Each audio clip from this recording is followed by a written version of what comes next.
এই গাড়িটি কার? আব্বে তুমি কে? হ্যাঁ ভাইয়া, নিচে নেমে আ। শালা তোকে এখান থেকে মাটি কে নিতে বলেছে? তুই তো বারবার মাটি নিয়ে যা। আরে ভাইয়া, আমাকে মালিক নিতে বলেছে তাই আমি নেই। মালিক যদি আমাকে না করে দেয় তাহলে আমি মাটি নিব না। কই তোর মালিক? তুই ফোন দে, আমি তার সাথে দেখা করব।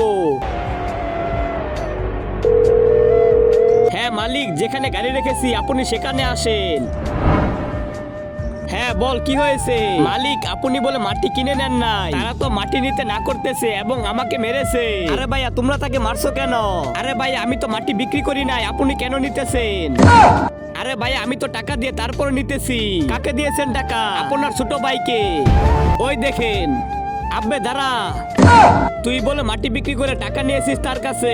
হ্যাঁ ভাইয়া, টাকা নিয়েছি। টাকা দিয়ে কি করলি? তার আগে আজকে দেখবো তুমি কি মন্দির ঘরটিকে বেশি ভালোবেসে থাকো নাকি আল্লাহর ঘরটিকে বেশি ভালোবেসে থাকো। যদি তুমি আল্লাহর ঘরটিকে বেশি ভালোবেসে থাকো তাহলে এই ভিডিওতে একটা লাইক দিয়ে চ্যানেলটি সাবস্ক্রাইব করে দিবে। আর যদি মন্দির ঘরটিকে ভালোবেসে থাকো তাহলে কিচ্ছু করার দরকার নেই, আর কমেন্টে লিখে দাও আই লাভ ইউ আল্লাহ।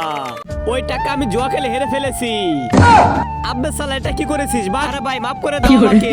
ভাই আমাকে মাফ করে দাও, আমার ভুল হয়ে গেছে। না না, তুই আমাকে থাপ্পড় মেরেছিস, আমি তোকে মারবো।